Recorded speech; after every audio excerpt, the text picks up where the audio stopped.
Crystal McDowell's life was not an easy one. With her name drawing inspiration from crystal meth, she lost both her parents to AIDS complications, which were a result of consistent drug use, leaving her to face the harsh truth of life at the young age of 11. Crystal's teenage years were not any better, and just when she thought she had hit rock bottom, Crystal was kidnapped and brutally assaulted in a chicken coop for days until she made a narrow escape. Eventually, she found a place to stay with her aunt and uncle in Baytown, Texas. Crystal had a mind of steel, and she did everything she could to ensure her past did not define her. While living in Baytown, she met a lovely daredevil, Steve, who loved video games and fast cars, which attracted her to him. Despite his continuous thirst for adrenaline and dopamine, he was gentle and kind to her, and this brought happiness to her life.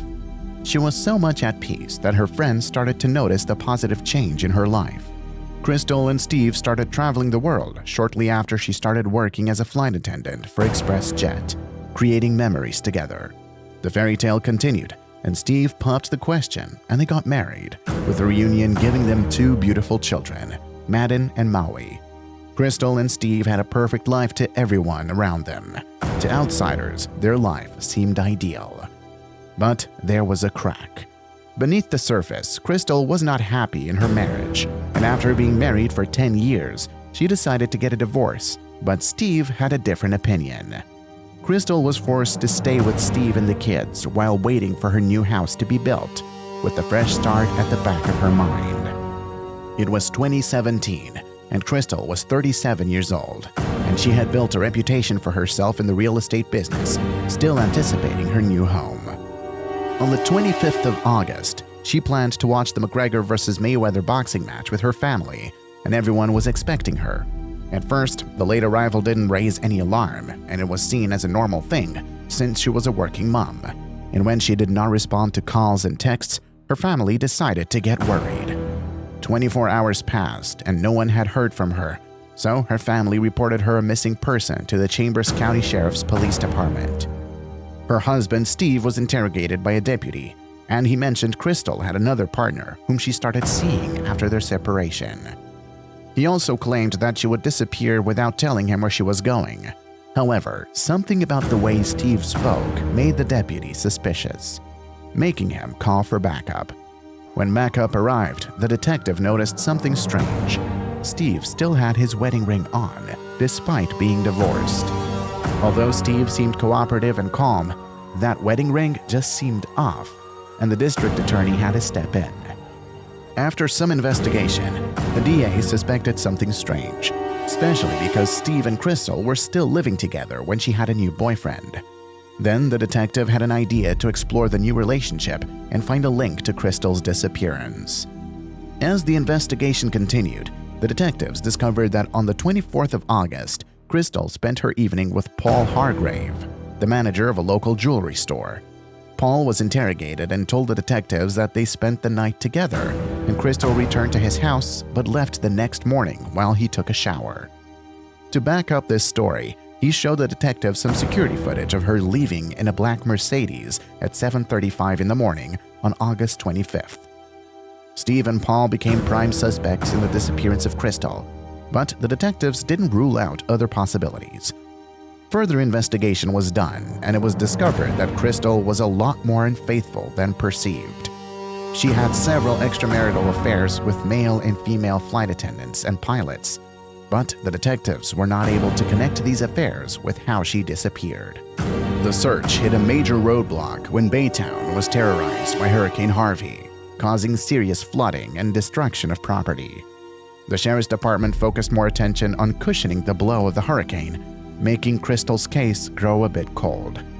During the chaos, her family took matters into their own hands and shared posts on social media looking for leads. One of her cousins received a promising tip about a Snapchat image that showed Crystal's car parked at a Motel 6 near Interstate 10. Recognizing the car, the cousin contacted the police, but Hurricane Harvey had other plans of its own. The flooded roads made it difficult to reach the motel, and Crystal's family, alongside the police, had to resort to airboats and arrived at the scene to discover her car parked carelessly with the keys still in the ignition. The car was taken to the crime lab, but no evidence explained Crystal's disappearance. Crystal's case started to draw the attention of media outlets like Dateline, which covered her story but still remained in the dark like everyone else. A week had passed and she was still missing, so the detective decided to get some extra help and reached out to the Texas Rangers. Steve was interviewed again by the lead ranger, and he still maintained his claim that he had not seen her since she had left for her date on the 24th of August. From the beginning of the interview, the ranger noticed something was off about Steve. Steve did not seem to be bothered that his wife was missing, and still Crystal's friends defended him, stating that he was a loving father and husband. But the ranger was still suspicious.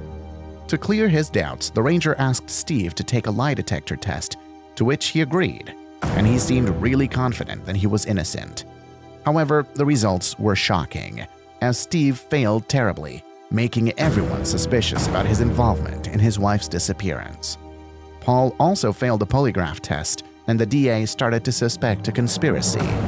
But the question that was on everyone's mind remained: what happened to Crystal's body? Different conspiracies about the whereabouts of her body started to surface. Some believed that if her remains were in a nearby bayous, they would be transported to Mexico and make it difficult to recover. On September 9th, a search team and the Texas EQ Search Group set out to look for her body, using boats and ATVs. But despite their efforts, her body was not found, and the Texas Rangers had to double back to security footage near the motel, and after countless hours, they found something. A clue that would change everything. Footage of a man parking Crystal's car in the Motel 6 lot on August 26th was discovered, but his identity was unknown. Then, a blue Mustang GT matching Steve's car was seen at a nearby gas station 5 hours later, and he walked towards the motel to check on Crystal's car. Moments later, he left the motel on foot. Additional footage was found of a man riding a bike past the location shortly after Crystal's car was found, and the bike was similar to the one he had seen in Steve's garage during a visit. The ranger pressed on and checked footage from a nearby Walmart, and Steve was seen purchasing the same bike. With this new evidence, Steve was called for another interview, and the evidence was presented before him, but Steve insisted that he was innocent and the DA was unable to press murder charges with the absence of a body. Eventually, Steve lost custody of his children because of some unsettling comments about murder which he made after Crystal filed for divorce. All eyes were now on Steve, and the DA wanted him to cooperate, and a deal was struck. He was allowed to see his children if he revealed where he hid Crystal's body. To everyone's surprise, he requested to go home and promised to provide the body the next morning. But the DA was worried that Steve would harm himself that night, although he was allowed to go home. The next morning, on September 9th, the ranger arrived at Steve's house with the DA, and he cooperated, telling them he knew about his ex-wife's affairs and mentioned that she told him to stay out of her personal life and said he was not good in bed. The ranger feigned sympathy to gain Steve's trust, and Steve eventually confessed to an argument that led to her death. He mentioned suffocating her while consumed by rage, confessing that he never intended to kill her. After her death, he attempted to cover up the crime by wrapping her body in trash bags and dumping it in a ravine by using her car. He then offered to lead them to her body, but insisted that his life be spared as long as he cooperated, and the DA agreed. The DA and ranger were led to a secluded area on Needle Point Road, where Crystal's remains lay, barely recognizable after the decay. Immediately, Steve was arrested and charged with Crystal's murder, and his defense team fought hard to pursue a sudden passion defense, attempting to reduce the charge from a first-degree to second-degree felony. And if they succeeded, he would face 2 to 20 years in prison and a fine of $10,000, unlike the penalty of 5 to 99 years. Critics tried shifting blame to Crystal, but the DA insisted that the case was one of premeditated murder. After a year of pre-trial hearings had passed, Steve's trial for Crystal's murder started in June 2019. Several pieces of evidence were presented by the prosecution, including Steve's confession and the CCTV footage. One of Steve's children, Maui, also testified, mentioning that she overheard her parents arguing over an affair Crystal had. She testified seeing her father place his hands over her mother Crystal's nose and mouth and he did not let go as Crystal struggled to breathe and eventually stopped moving. Maui also added that her father instructed her to stay in her room and remain quiet.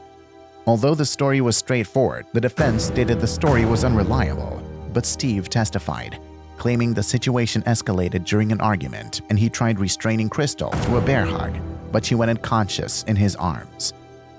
After a careful review of Steve's confession, the jury returned with a verdict, finding Steve guilty of the charges against him. During the sentencing phase, the defense tried to reduce Steve's sentence again by invoking the sudden passion argument. They argued that his actions were because of overwhelming emotion, but the jury disagreed with the claims made by the defense, and Steve McDowell was sentenced to 50 years in prison.